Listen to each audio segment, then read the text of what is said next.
Hi, so today we're talking about how to 5 steps to verify a name that you want to take to the temple.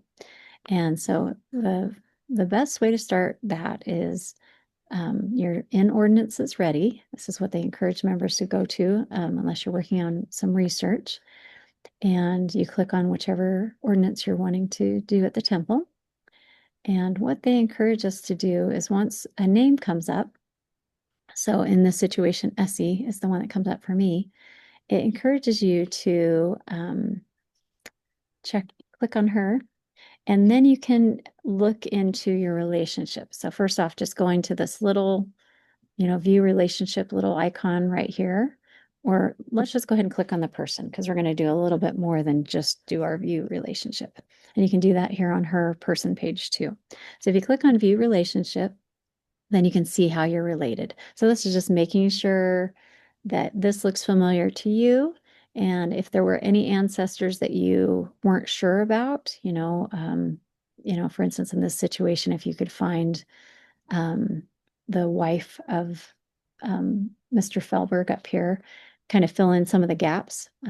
You might do that if there was a certain person to make sure that this relationship makes sense to you, and this is definitely someone that's related to you. So that's kind of the first step to verify that this is your family name.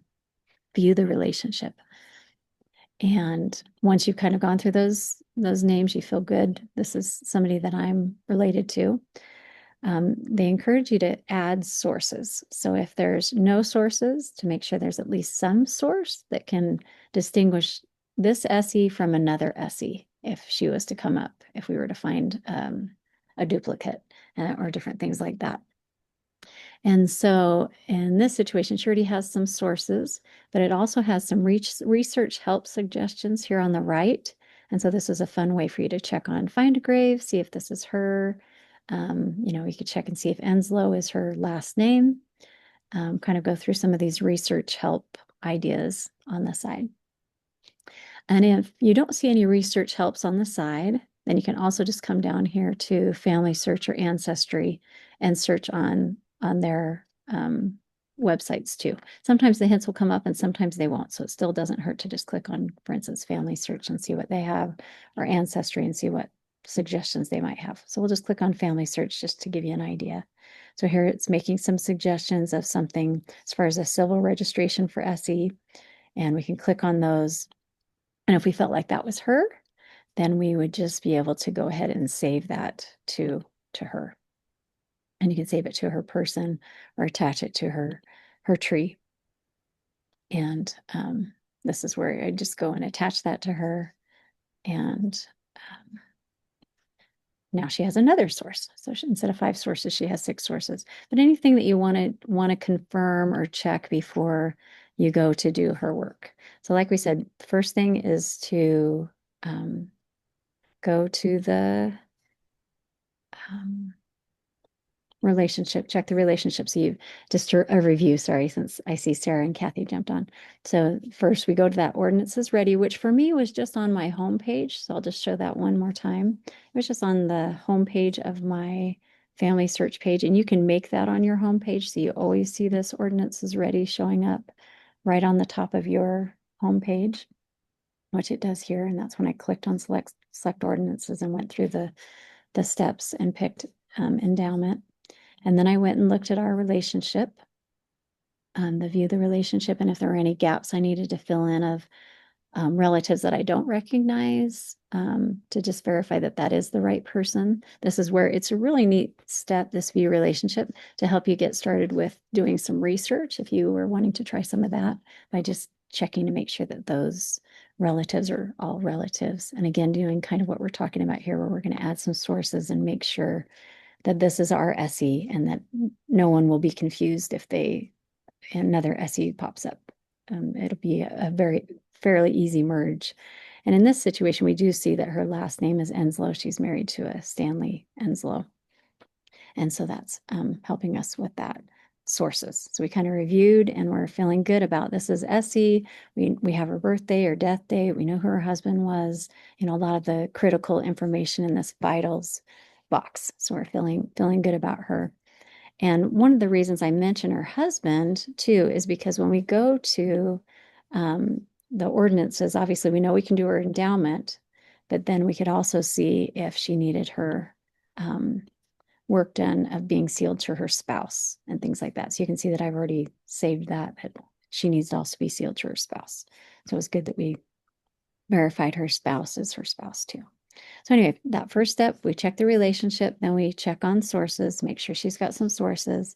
And then we just want to check on gender too, and just make sure that for some reason her gender isn't wrong, because that will cause problems if we were trying to merge. So if there's, for instance, this SE showed up as a male, then there could very well be a female SE out there.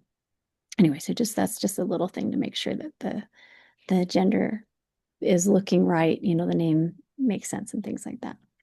And then another thing that they encourage us to do in these 5 steps before you take it to the temple is to make sure that there's no data problems, data errors. And usually they'll just show up over here in this research box. But on her, we see there's no data problems. Sometimes it'll just say little things like her birth location is not something we recognize or something like that. And so we can quickly go in and edit.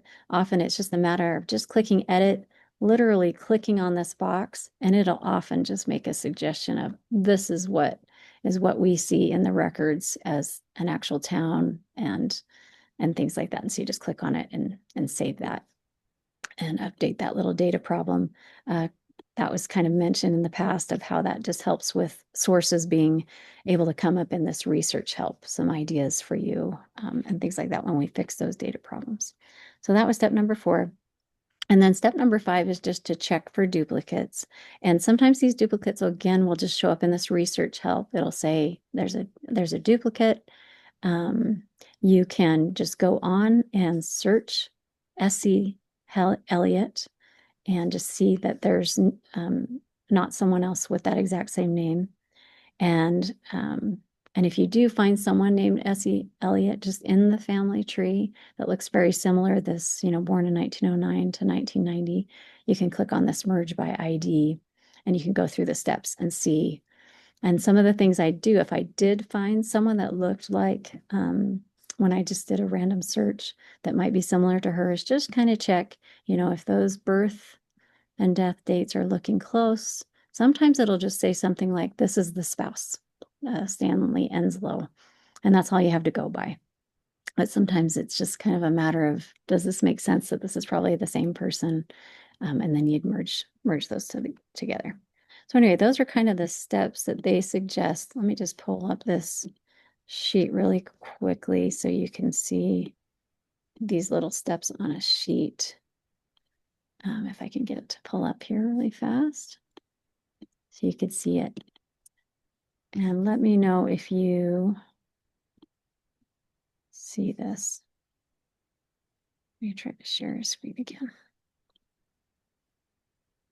So I don't know if you can see that sheet very well. Yep. Thank you.